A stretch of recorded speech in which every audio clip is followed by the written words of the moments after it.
Vous le voyez, elles sont déjà en préparation. La deuxième finale du 400 féminin avant de passer après ensuite aux garçons. On va enchaîner directement avec, vous le voyez, donc une finale B, on va dire, hein, par rapport au chrono des engagés. Vous le voyez, hein, aucune concurrente sous les 56-90.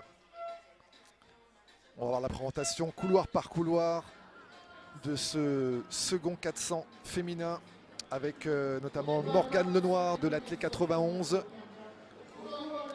crédité d'un 57-36 cette saison. Marina Lasserre de la Pays de France Athlé 95 en 56-90, c'est son meilleur chrono de la saison et c'est elle qui a le meilleur temps des engagés de cette seconde finale. Zoé Mouillet de l'AC Paris-Joinville, elle aussi 56-90. Non, c'est Marina Lasserre avec le petit synthé, il y a une petite confusion. Au couloir 5, Senabou Camara, qui nous vient de la Gironde, de l'Union Athlétique Occitane. 31. Et Jessica Dufour au couloir 4 de l'Entente Franconville-Sésame, crédité d'un 56-98 cette saison. Alix Charentus de l'Athletic Club du Lyonnais. Et enfin au couloir 2 de l'AC Paris-Joinville, Maëlle Langlois, qui a couru en 57-42 cette saison. Course plus disputée sur le papier. Axel, au vu des chronos réalisés cette saison, en termes de niveau, on devrait avoir une arrivée quand même assez groupée. Ouais. Il y aura peut-être un peu plus de suspense que lors de la première finale chez les filles que l'on a vu avec la victoire nette et sans aucune discussion de Diana Iskai.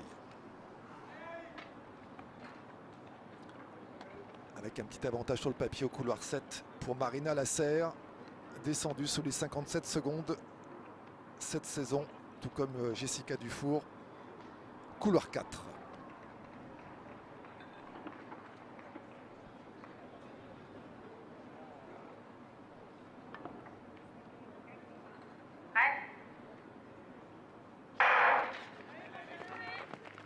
Allez, le début de cette seconde finale du 400 féminin avec pour l'instant Marina Lasserre qui a fait son décalage déjà sur Morgane Lenoir. Vous le voyez dans la ligne droite opposée. Et puis Jessica Dufour qui va être forcément également à l'affût pour disputer la victoire à Marina Lasserre. Ça va être intéressant de voir ce que ça va donner. Dans ce dernier virage, la négociation des 200 derniers mètres. Avec pour l'instant toujours une belle démonstration de Marina Lasserre, mais qui sera peut-être pas seule au monde dans l'entrée de la dernière ligne droite. Pour l'instant, le vent qui continue à faire des siennes, mais pour l'instant, Marina Lasserre qui est en train de craquer sur cette course. Et la victoire finalement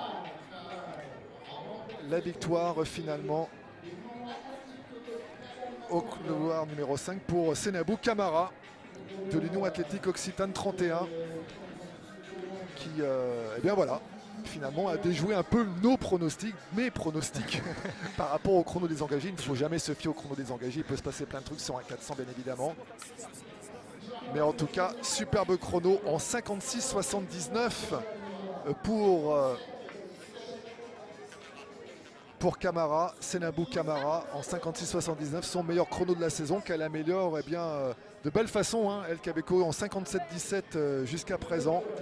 Superbe chrono pour la sociétaire de l'Union Athlétique Occitane 31 qui a fait une très belle course. Morgane Lenoir, elle, termine deuxième en 57-17 devant Zoé Mouillet en 57-57. Marina Lasserre, elle, a un peu sombré dans cette course, entre guillemets. Elle termine cinquième. On va revoir les moments forts de ce 400 chez les dames. Et on voit que Marina Lasserre avait fait un bon début de course, hein, conforme à ce qu'on attendait d'elle. Et puis ensuite, ça a coincé Ça a coincé terriblement dans le virage, on le voit. Hein. Ouais, au 400 mètres à la fin de la course, on peut se prendre un mur et ne plus avancer. Voilà. Elle s'est pris le mur au 300. Alors que Senabou Camara, elle est restée relâchée jusqu'à la fin. Elle a su profiter de l'adversité tout en restant relâchée. Et c'est comme ça qu'elle va chercher son chrono. Superbe course de Senabou Camara de l'Union Athlétique Occitane 31 qui l'emporte en 56-79. Meilleur chrono de la saison pour elle. Devant Morgane Lenoir également season best en 57-17 et la troisième place pour Zoé Mouillet